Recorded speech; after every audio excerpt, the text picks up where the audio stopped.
Am I the a-hole for treating my co-worker differently after she accused me of sexual assault when I saved her life?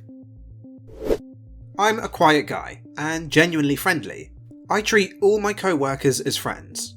About 2 months ago, during a work lunch, one of my co-workers started choking, so I did the Heimlich thing to help her.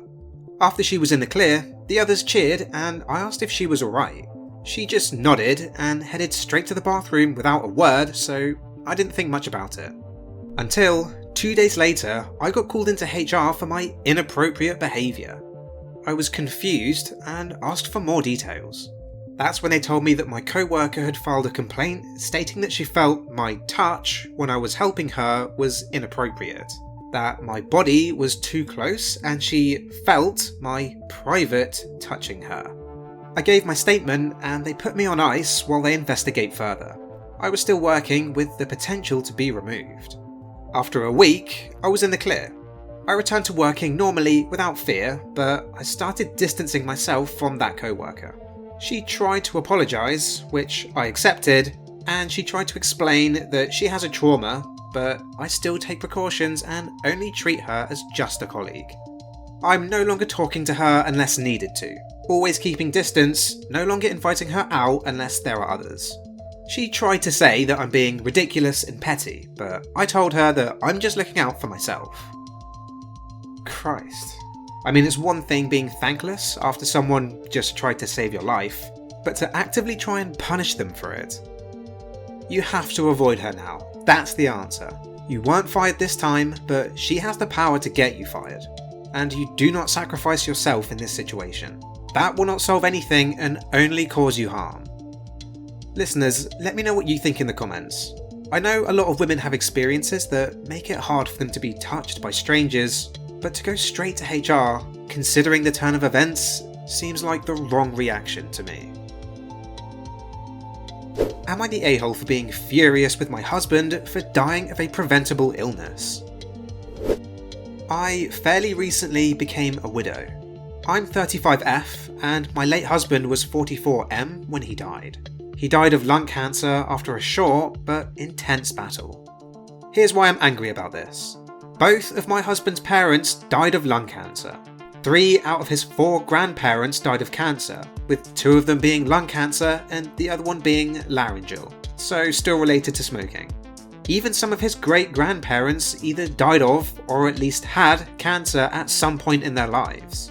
Every one of them who had cancer or died of it did so young, anywhere between 40 and 60. So to say that his genetics were prone to lung cancer is an understatement. Despite this, he was religiously a heavy smoker. Furthermore, he also drank fairly heavily. This had been an ongoing argument I've been having with him since we were dating. I always hated smoking, but I was willing to tolerate it since I loved him so much. But I would still ask him repeatedly to quit smoking and preferably quit drinking too. Especially after I learned why both his parents and most of his grandparents were all dead already. It was our #1 most repeated argument. He'd always alternate between being pissed at me and calling me controlling, saying he was super stressed at work and needed to de-stress himself somehow, and other times he would swear up and down that he would quit, and just to give him time as quitting wasn't easy. But he never followed through. He would eventually just substitute some of his cigarettes with a weed habit instead. It got really bad after I got pregnant with my first. I didn't have it in me to abort, so I told him it was now or never. I really needed him to quit in case he ended up like his parents, and I was not going to raise this baby alone. He did, for 2 months, then he got fired from his job and started up again due to the stress. Fast forward 18 months and I had another baby and he still wouldn't quit. Fast forward another 2 years, he was still a heavy smoker, our daughters were 2 and 4, and he gets his diagnosis at age 43. Another 8 months later and he's dead. The thing that I'd been telling him and begging him to avoid came true, and I became a single mother to 2 under 6 and a widow before I hit 40. I was venting about this to his sister the other day, who I thought I was close to, and she asked me if I even missed him, to which I said, of course. But I could miss a dead man and be seriously f***ing furious at him at the same time. And honestly, his sheer stupidity has put a damper on how much I grieve him. I honestly just didn't have the energy to mourn him as much as I might have wanted to from all the extra shifts I've been having to work to keep food on our table and raising our daughters. You know, the daughters he swore he would quit smoking for so he wouldn't have to leave them behind. Well, I guess my sister-in-law and I weren't as close as I thought, because even though she didn't say anything to my face, she went behind my back and badmouthed me to the rest of her family and some of my husband's friends, saying that I'm heartless and only care that he's dead because it makes things harder for me, not because I just miss him. Personally, I don't think I'm wrong for being this fed up with my husband, dead or not.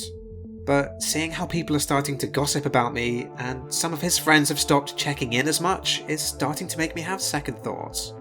So, am I the a-hole for being angry at my husband, even though he's gone?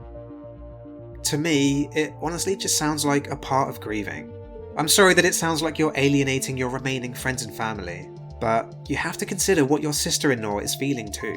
It was her brother, and no matter how close you are, she will always care more about him than how you're doing.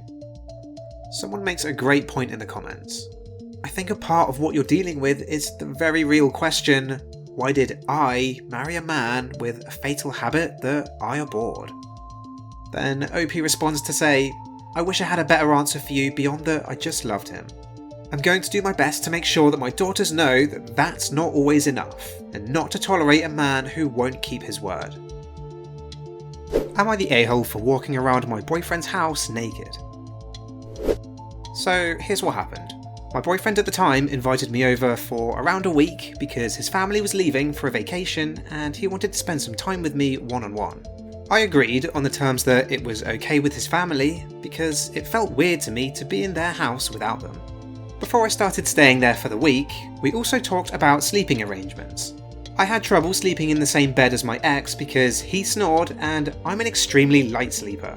So he kindly offered me up his bed and he said he would sleep in his parents' room. Now, here's where it starts to get weird, because I noticed that he picked the lock to get into their room. I asked about this, to which he replied that he'd already asked if it was okay, and they said yes. I shrugged it off because I trusted his word. The day I was supposed to leave, my ex had work, so I was going to be left alone at the house for a few hours. Not long after he left, I took a shower. However, it started to go downhill from here because I ended up passing out in the shower due to the heat from the water. I have a heart condition, and this was the start of me realising that perhaps I shouldn't be showering in lava hot water. They own a single stall shower, so I fell on my butt and woke up from the impact. I had kicked the door open and water was spraying everywhere. It was lucky that I turned the water down before I went unconscious, because it probably wouldn't have helped if it was still that hot. And waking up to colder water was a relief. Anyway, I got out of the shower and decided that it was best that I changed in his parents' room, which was located downstairs, because my legs were all wobbly and I was still lightheaded. So I didn't want to try climbing the stairs to his bedroom. While I was changing, I noticed that my butt hurt, so I quickly ran to the bathroom to check that I wasn't bleeding. I was, but it wasn't bad, so I quickly cleaned up and went back into their room to finish changing. Now, I knew they had cameras.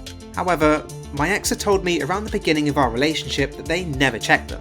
If I'd thought for a moment that anyone was watching me, I obviously would not have been walking around naked. But all of a sudden, after I finish changing, and I'm just sitting on the couch, I get a series of angry texts from my ex's mother, screaming at me in all caps to get the f*** out of her house. I was so confused, but then she mentioned the cameras. I was immediately overwhelmed with embarrassment, and started profusely trying to apologise and explain the situation. She called me a liar and told me to start packing. I ended up having to go to his sister's house until he was done with work and available to bring me home. During the time I was waiting, his mum also threatened to fight me, using the exact words, "We are both of legal age and I'm willing to take a ticket for this one," and also insulted my family by saying they messed up in raising me. This was all completely out of nowhere, and I was so overwhelmed by it that I was freaking out and sobbing. She said I violated her privacy and disrespected her space, but if anything, it felt like the other way around, because she also mentioned that she had been watching us all week in video. After all this happened, I had a talk with my ex to figure out why she was so upset and if she knew I was there. And it turned out he lied. His family had no idea I was there, and we were both blindsided. Needless to say, I was a little upset. And by the way, this wasn't even the worst thing that happened in our relationship. He lied like this all the time, and it caused constant rifts in our relationship. So, am I the a-hole? Well, it's no surprise that his lying would cause rifts in your relationship, especially when it results in his family watching you walk around their house naked. Seriously though, there were a lot of a-holes in this story, but you weren't one of them. Thank you very much for making it this far. Don't forget to like and subscribe if you enjoyed this. Please leave a comment if any of these stories particularly caught your attention, and I'll see you in the next one.